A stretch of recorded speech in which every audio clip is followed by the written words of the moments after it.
Let's talk about the naming convention with a couple of our functional groups.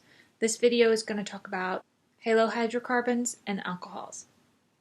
A halohydrocarbon, or an alkyl halide, is a hydrocarbon with a halogen off of it. They're pretty straightforward. You treat the halogen like a substituted group in naming conventions, and you call it whatever halogen it is with the ending changed to O. So bromine becomes bromo, fluorine becomes fluoro. If we have this example,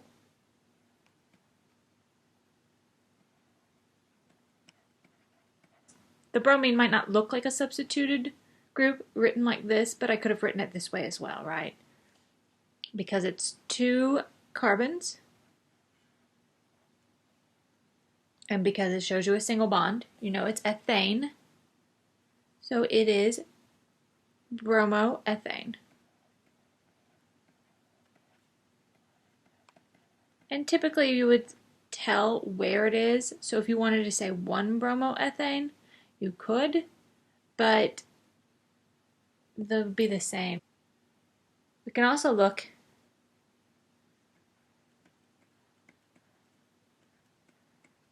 at this one, and that would be propane. And because it's off of the second one, we would say 2-fluoropropane.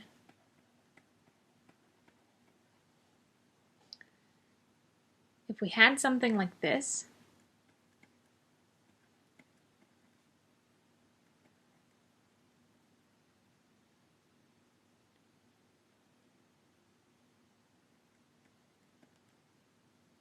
so this would 2, 3, 4, because the bond always wins over the substituted group. And that would be chloro. But now this is not butane, it is butene. So we would say 3-chloro, 1-butene. So same rules, we're just telling you how to call that substituted group. One more example like this from the condensed formula. And if you want to write that out,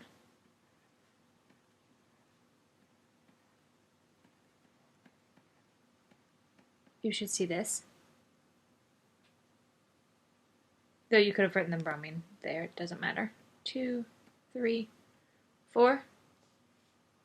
And bromo is alphabetically before methyl, so we would say 1-bromo, 3-methyl, butane.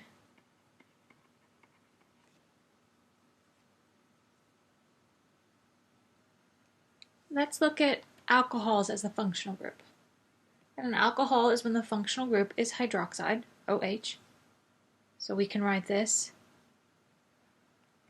in our condensed version if we want.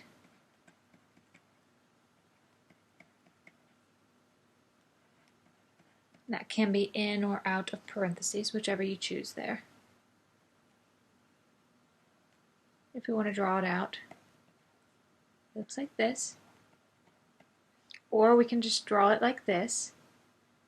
That would be 1, 2, 3, OH. Remember, we can use our line drawings if you want the simplest form. So that would be 1, 2, 3, every little intersection. So this is just showing the bonds. But again, we know it's a hydrocarbon, so we know what all these are.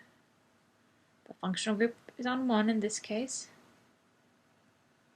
And because there are 3, it is prop. So we have, and because they're all single bonds, we have propanol.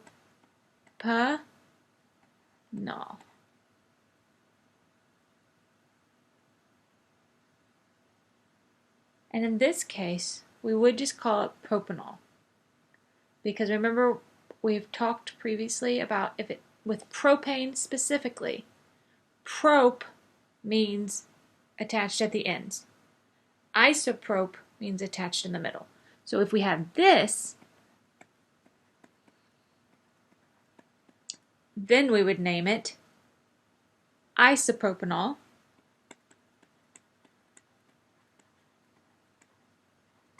Or you could say 2-propanol.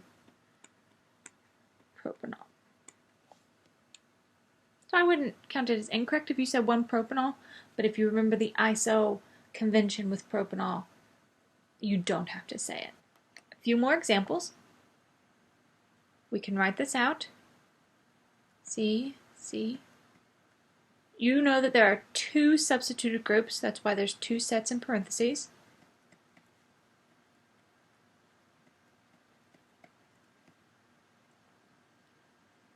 So it doesn't matter which way we number a chain because it's in the middle. 1, 2, 3, 4, 5. So we know that this is pentane, but because of the OH, we're going to say pentanol. And we're going to say 3-methyl,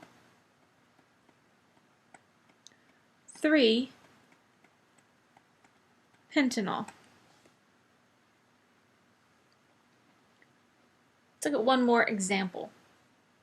We won't do any examples this complicated, but if you see them, and there's a double bond there, then this A becomes E, and you have to tell me where the double bond is located as well. So always the same convention, we are just applying them in new ways. We have this condensed formula. Remember, we can turn it into a formula like this, or we can do the line formula. So that's 2 carbons, 1, 2. There's our OH. There's that carbon and this carbon with another OH. So I always like to double check. There'd be 1, 2, 3, 4, 5, 6 carbons in the chain. 1, 2, 3, 4, 5, 6. Good. So we'll number them.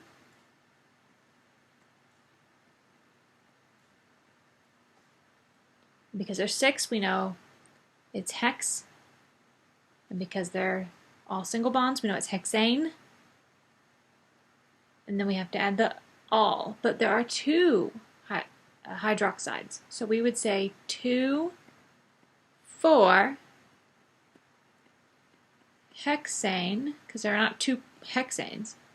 There are 2 diols. Hexane diol, which means 2 hydroxides.